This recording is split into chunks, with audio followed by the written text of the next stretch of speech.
आणि काँग्रेस उपाध्यक्ष राहुल गांधींच्या आरोपांवरील सुनावणीला आता थोड्याच वेळात सुरुवात होणार आहे। गांधी हत्येसाठी संघाला आरएसएसला जबाबदार ठरल्याबद्दल राहुल गांधी अडचणीत सापडल्यात। संघाच्या लोकांनीच महात्मा गांधींना ठार केलं असं विधान राहुल गांधींनी 2014च्या लोकसभा निवडणुकीच्या प्रचारादरम्यान केलेलं होतं। त्यानंतर राहुल गांधींनी माफी मागावी नाहीतर अब्रूनुकसानीचा दावा ठोकू असं संघानं स्पष्ट केलं। राहुल गांधींनी माफी न मागितल्यामुळे संघाकडनं अब्रूनुकसानीचा खटला दाखल करण्यात आलाय।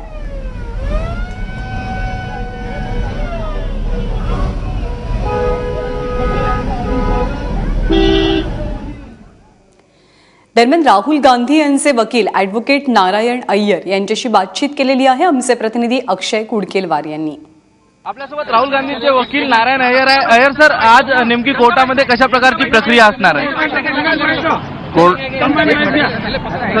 कोर्टामध्ये आज कोर्टामध्ये राहुलजींना जामीन द्यायचा आहे। आजचं जे प्रोसिजरल पार्ट आहे ते आज पूर्ण करणार आणि सुप्रीम कोर्टामध्ये आम्ही स्टेटमेंट केलं होतं की आम्ही ट्रायल फेस करणार। त्यामुळे फर्स्ट प्रोसिजरल पार्ट म्हणजे जामीन देणं आणि आज राहुलजी कोर्टात भिवंडी कोर्टात येत आहेत जामीन देण्यासंदर्भात।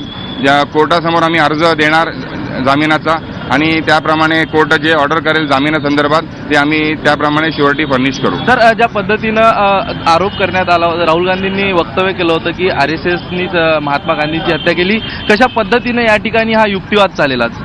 आज फक्त जामीन देण्यासंदर्भात आहे की जामीनपात्र गुन्हा आहे। सेक्शन 500 IPC हा जो सेक्शन आहे कलम 500 मानहानीचा हा जामीनपात्र गुन्हा आहे आणि प्रत्येक नागरिकाला जामीन मिळण्याचा अधिकार आहे। त्यामुळे आज आम्ही फक्त जामिनाचा अर्ज आणि थेट जाणार आहोत भिवंडीमध्ये, कारण राहुल गांधी भिवंडीमध्ये पोहोचलेले आहेत। राहुल गांधी यांच्यावरती केस सुरू आहे, याचिका दाखल करण्यात आली आहे आणि त्याची सुनावणी भिवंडी कोर्टात होणार आहे।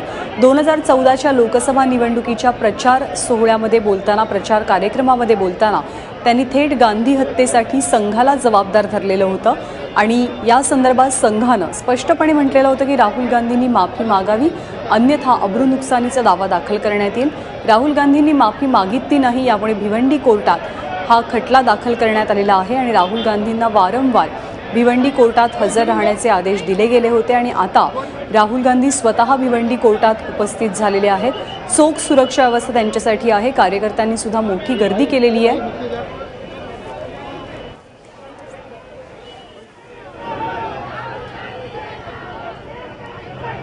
तर भिवंडी कोर्टामध्ये राहुल गांधी पोहोचलेले आहेत। संघानं गांधी हत्या केली असा थेट आरोप प्रचार सभेमध्ये बोलताना 2014 साली राहुल गांधी यांनी केलेला होता आणि त्यावरच संघानं आक्षेप घेतला आणि म्हणूनच याचिका दाखल करण्यात आली भिवंडीच्या कोर्टामध्ये आणि आता याच याचिकेवरती, याच खटल्यावरती सुनावणी होणार आहे। कदाचित राहुल गांधी यांना जामीन मंजूर होऊ शकतो असा अंदाज व्यक्त केला जातोय।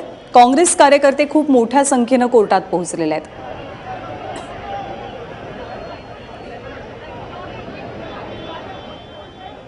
याआधी सुद्धा अनेक वेळेला भिवंडी कोर्टामध्ये हजर राहण्याचे आदेश राहुल गांधी यांना देण्यात आले होते, परंतु आज ते भिवंडी कोर्टामध्ये पोहोचलेले आहेत आणि खूप मोठी गर्दी भिवंडी कोर्ट परिसरात पाहायला मिळते।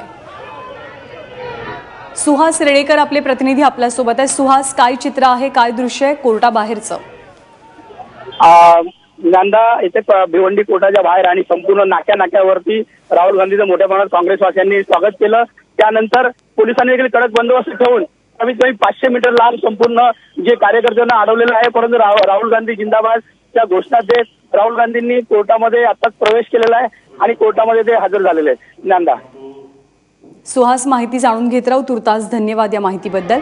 तर राहुल गांधी कोर्टात पोहोचलेले आहेत। काँग्रेस कार्यकर्ते, नेते सर्वांची खूप मोठी गर्दी भिवंडी कोर्ट परिसरात पाहायला मिळते। कोर्टाच्या कामकाजाला, प्रक्रियेला थोड्याच वेळात सुरुवात होतीये।